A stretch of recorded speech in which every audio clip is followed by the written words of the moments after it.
Have you ever stopped and thought, why certain rules like don't murder or don't steal just seem universal across all cultures, all time? It's a fascinating question, isn't it? They feel so fundamental. Exactly. Or why sometimes ancient wisdom feels like it's speaking directly to our modern problems, even with technology. Right. These threads of human behavior, they run deep, incredibly complex when you start unpacking them. They really are. And that's exactly what we're digging into today. This deep dive is about a pretty amazing AI-driven scientific study looking at something ancient. The 7 laws of Noah. You might know them as the Noahide laws. And what's really interesting about the source material here is how it approaches them, not just as, say, religious ideas. Right, not just theology. No, it treats them as a foundational, universal, ethical framework. And the surprising part, it argues there's a profound scientific basis for them. That's where it gets really wild. This study, it pulls from everywhere. It's seriously interdisciplinary. We're talking genetics, biology, philosophy. Even physics, mathematics, logic. It's a full spectrum analysis, really trying to understand what makes societies work or, fall apart. So our mission here is to unpack how an AI can actually examine these ancient laws, how it reveals their alignment with, basic human needs for survival and flourishing. And what that means today for individuals, for communities, for the whole global picture, especially now with everything so complex and interconnected. And here's the kicker. We'll also get into AI's dual nature, how it could potentially reinforce these universal laws or, undermine them. It's a critical point. Yeah. So for you listening, think of this as your shortcut.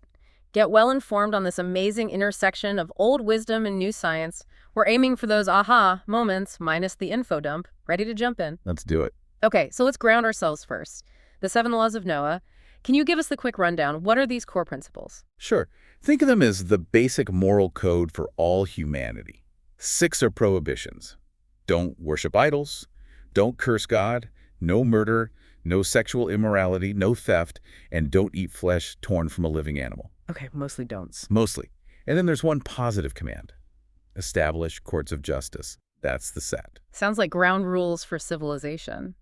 And the sources stress these aren't just random rules. They've got this deep historical context, even predating the 10 Commandments given at Sinai. Is that right? That's absolutely right. The tradition holds they were given way back to Adam and then reaffirmed to Noah after the flood. Ah, the flood connection. Exactly. That narrative really highlights their purpose. They were seen as the essential ground rules needed to stop the kind of corruption and violence that, supposedly led to the flood in the first place. Basically, rules to prevent society from completely breaking down. It's fascinating how they resonate with that philosophical idea of natural law. These inherent principles discoverable just by reason, like a user manual for humans. Precisely. That alignment suggests they're not just arbitrary decrees. They're framed as intrinsically necessary for any human society to function. Their role in preventing collapse, it points to a deep-seated human need for exactly these kinds of rules, an ancient articulation of social stability essentials. Which brings us to the really novel part of this study. Why use AI? What can a machine add to analyzing ancient ethics? Well, AI brings capabilities that are just different.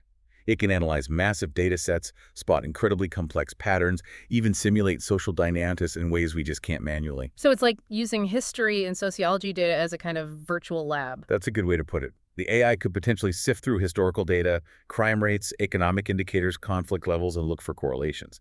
Do societies that broadly follow these principles fare differently? That's ambitious, testing ancient wisdom with big data. It is. It shifts the conversation from purely theoretical to potentially empirical. The aim is data-driven validation or reevaluation of these old principles, making them perhaps more practical, more accepted in our scientific age, maybe even helping with global peace or guiding how we develop tech responsibly. Okay, that makes a lot of sense. So let's get into the core argument, the scientific basis, starting with biology, genetics. What do our own bodies tell us? Well, from an evolutionary perspective, things like cooperation, following social norms, they aren't just learned nice things. They seem deeply embedded. They offered real survival advantages. So morality isn't just a cultural overlay, it's more like an adaptive strategy, wired in. You hit the nail on the head there. There's this theory, morality as cooperation, suggesting these universal rules popped up because they solved common problems of group living, like dealing with kin, returning favors, resolving fights fairly. Okay. And get this, one big cross-cultural survey, 60 cultures, found 7 types of cooperative behavior that were universally seen as good. Universally is pretty strong evidence. Wow. Okay. So the Noahide prohibitions, they're not arbitrary. They're like successful social algorithms that got selected for over time. That's the idea. Think about it. Murder destroys the group from within. Theft kills trust, makes cooperation impossible. Unregulated sex breaks down family units needed to raise kids. Courts, essential for handling conflict without constant violence. These laws look like a blueprint for stable social organization. And this goes right down to the brain chemistry level. It seems so. Neuroimaging shows specific brain areas lighting up during moral judgments, prefrontal cortex, amygdala. It suggests an innate capacity there. And neurotransmitters are involved too. Oxytocin helps with bonding and pro-social stuff. Dopamine rewards moral actions. Serotonin helps control impulses. Even stress hormones like cortisol can impact empathy. So our brains are actually sort of built for fairness, for justice. The evidence points that way. There's research suggesting an innate sense of justice built into the brain. Specific areas react to fairness versus unfairness. So that command for courts isn't just pulled out of thin air. It seems to align with how our brains are actually wired to seek fairness and resolve disputes. Our biology reinforces these codes. That is truly fascinating. Okay, shifting from biology to philosophy and logic, how do these laws stack up against ideas like natural law or Kant? Well, the connection to natural law theory is pretty strong. The idea that there are moral truths inherent in the universe, accessible through reason. The Noahide laws fit that model well, universal, unchanging, for everyone. And Kant's big idea, the categorical imperative, act only according to rules you could will to be universal laws. Exactly. Apply that test. Could murder be universal? No, society collapses. Could theft be universal? The whole idea of property vanishes. Could, say, incest be universal? The family unit breaks down destructively. The systematic violation leads to logical chaos. So they're logically necessary for a functioning society. That's the argument. They represent the sort of irreducible minimum required for social coherence. It's almost like a mathematical proof for basic morality. And the study even brings in math. How does that work? Yeah, it's a surprising link. You have early ideas like Bentham's philosophic calculus trying to quantify pleasure and pain for the greater good. More recently, John Rawls's justice as fairness theory. Right, about basic liberties and inequalities benefiting the least advantaged. Exactly. And that can actually be modeled mathematically. It provides a framework for thinking about that established courts of justice law, almost like an optimization problem. Huh. Optimizing societal well-being. Yeah. Minimizing harm through justice. Precisely. You could, in theory, measure the effectiveness of a justice system by looking at outcomes, crime rates, public trust, economic stability. A system following these principles should produce measurably better results.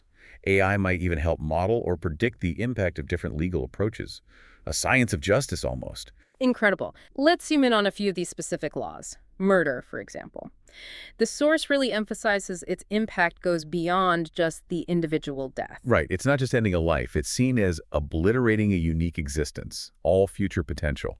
It corrupts all reality, as the source puts it. Its potential to unravel civilization is why it's so fundamentally condemned, like in the flood story, or even by philosophers like Aristotle, calling it just inherently bad. And theft. Seems simple, but the study highlights its role in holding society together. It's foundational. It protects property, sure, but more deeply, it safeguards the fragile cooperation underlying human society.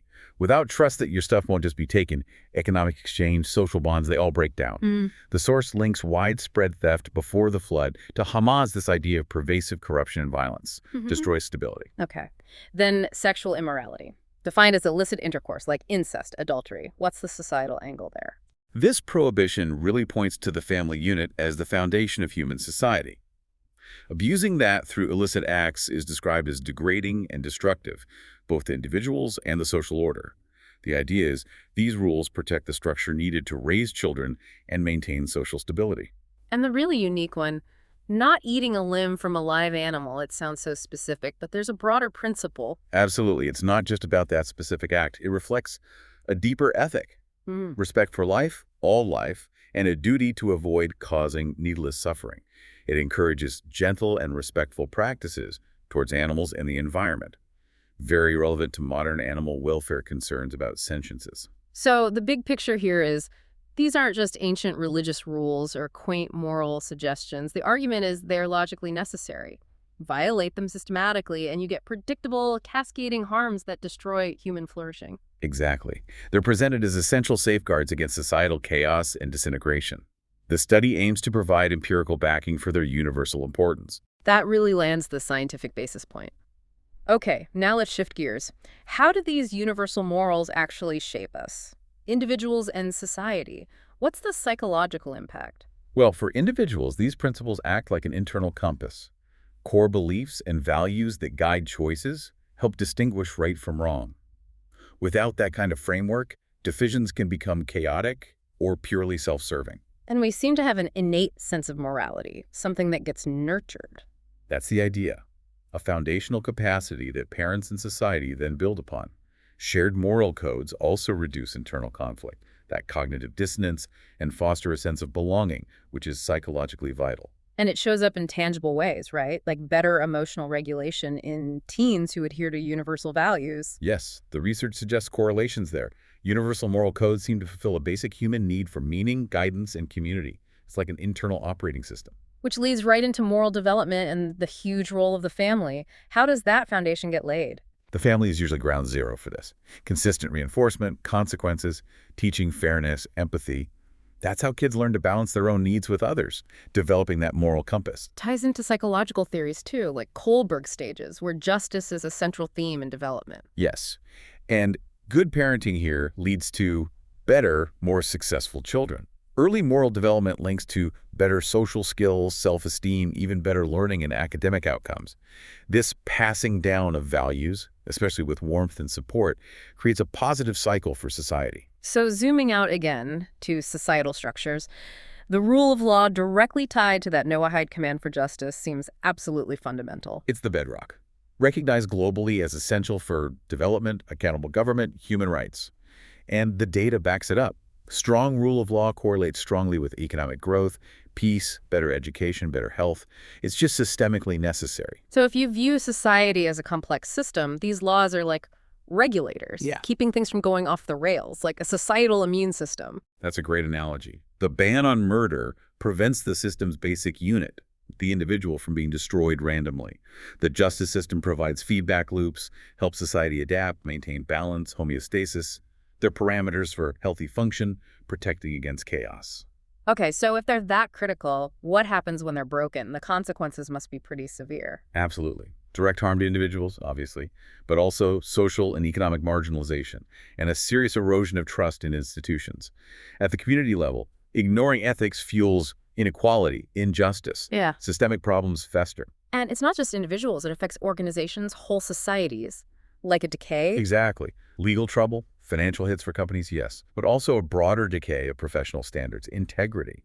When short-term profit or greed drives decisions, it fundamentally weakens societal cohesion, collective progress. That societal immune system gets compromised, leading to widespread problems like corruption, discrimination, violence. Which brings us squarely to AI.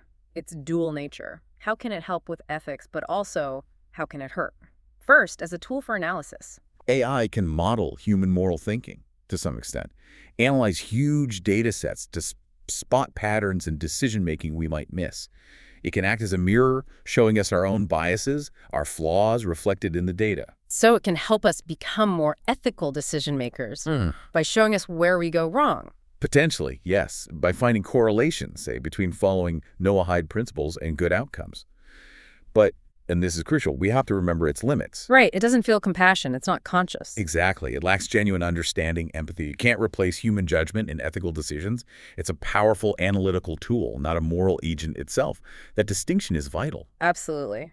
How about helping bridge cultural divides on ethics? That's promising. AI, especially natural language processing, can analyze texts from diverse cultures. look for common ethical threads, detect hate speech, understand nuances. It can help us find common ground, apply universal norms in culturally sensitive ways, move beyond just one perspective. Okay, let's talk positive applications. AI aligning with the Noahide laws, justice system optimization seems like a clear win. A huge potential win. AI could speed up case processing, review evidence faster, help manage dockets. Importantly, it could also spot hidden biases in sentencing or policing, making justice more accessible, fair, efficient, directly supporting that Noahide law. What about things like fair resource allocation or AI governance itself? Big potential there too.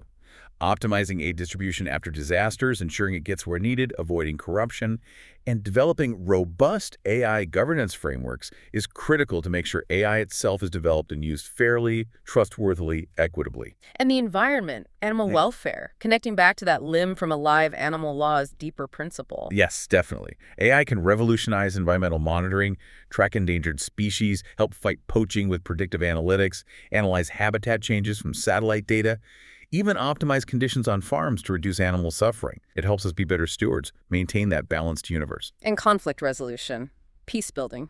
Significant potential.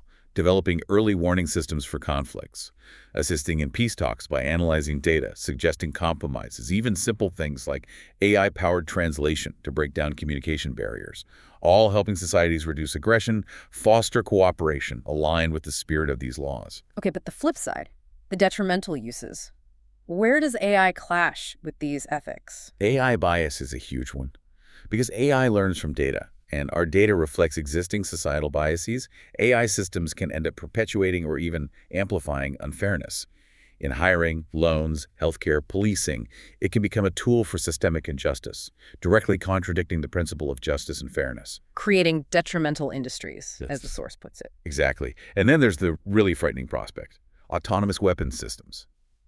AWS. Killer robots, basically. Essentially, yes. Systems designed to select and engage targets without direct human control in the moment of life or death. This hits right at the prohibition against murder.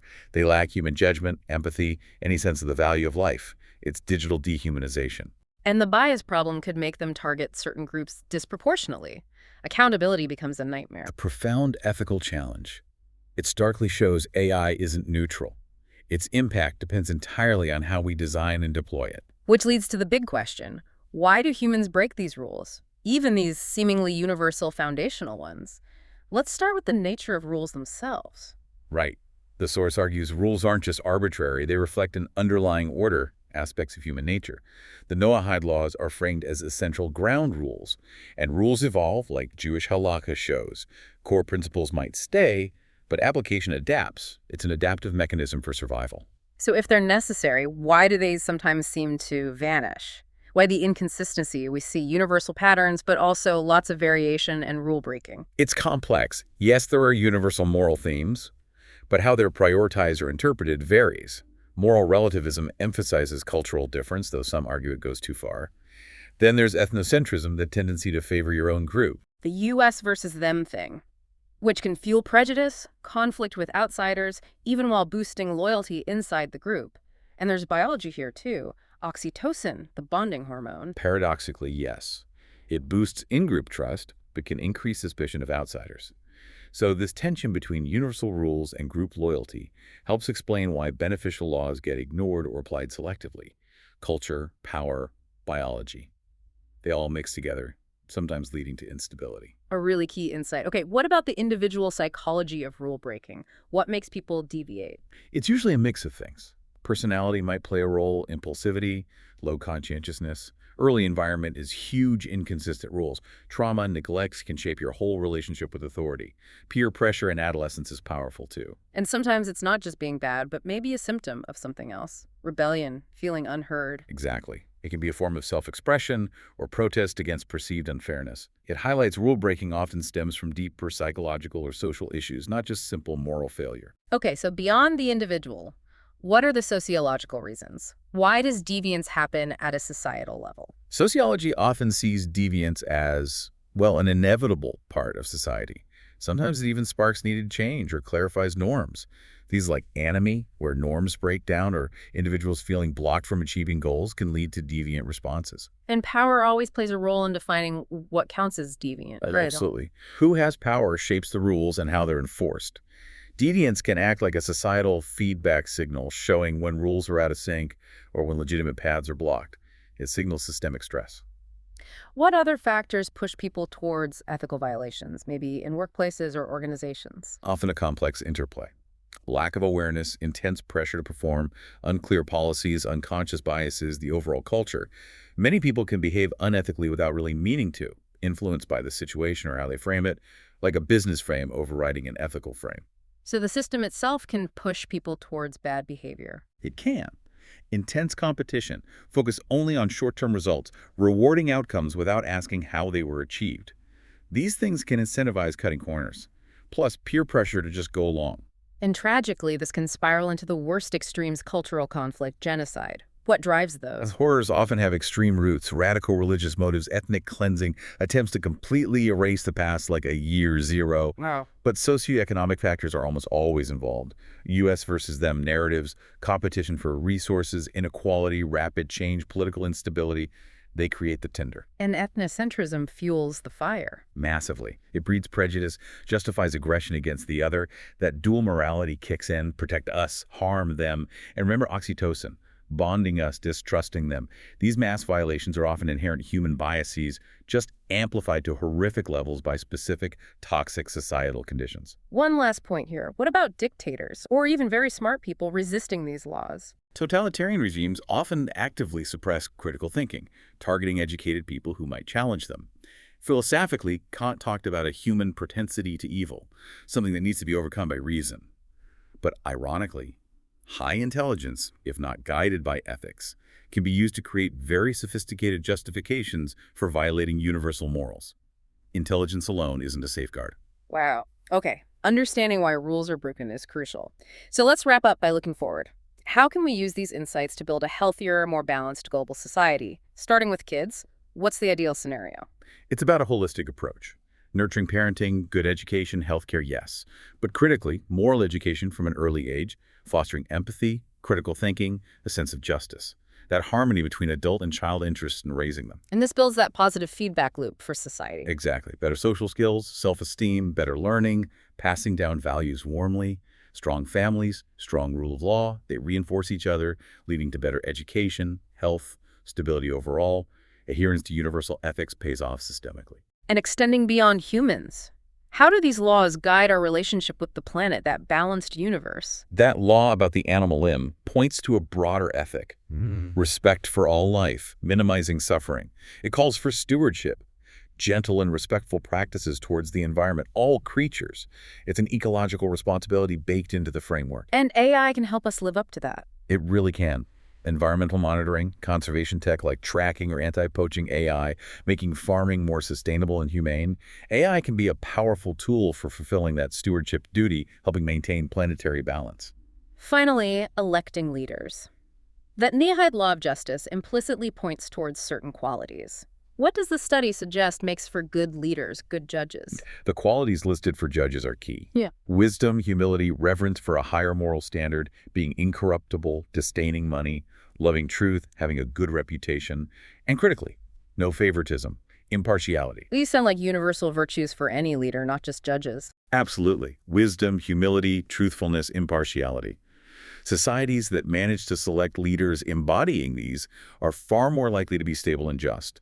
They're less prone to the biases and self-interest that break down ethical systems. It all circles back. What an incredibly rich deep dive this has been.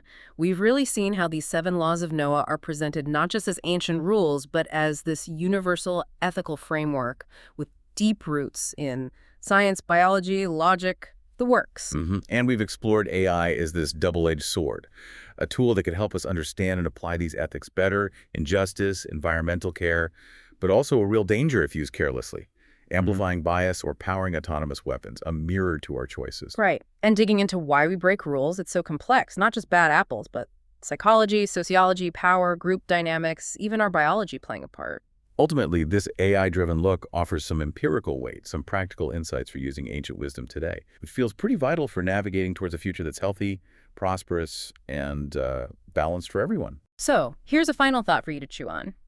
If our brains seem wired for these core moral principles, and AI is now reflecting our collective behavior back at us, flaws and all, what's a responsibility? How do we intentionally program our societies and our AI to truly uphold the timeless ethics that seem essential for us all to survive and flourish? That's the big question, isn't it? Definitely something to keep thinking about. This is DigitView.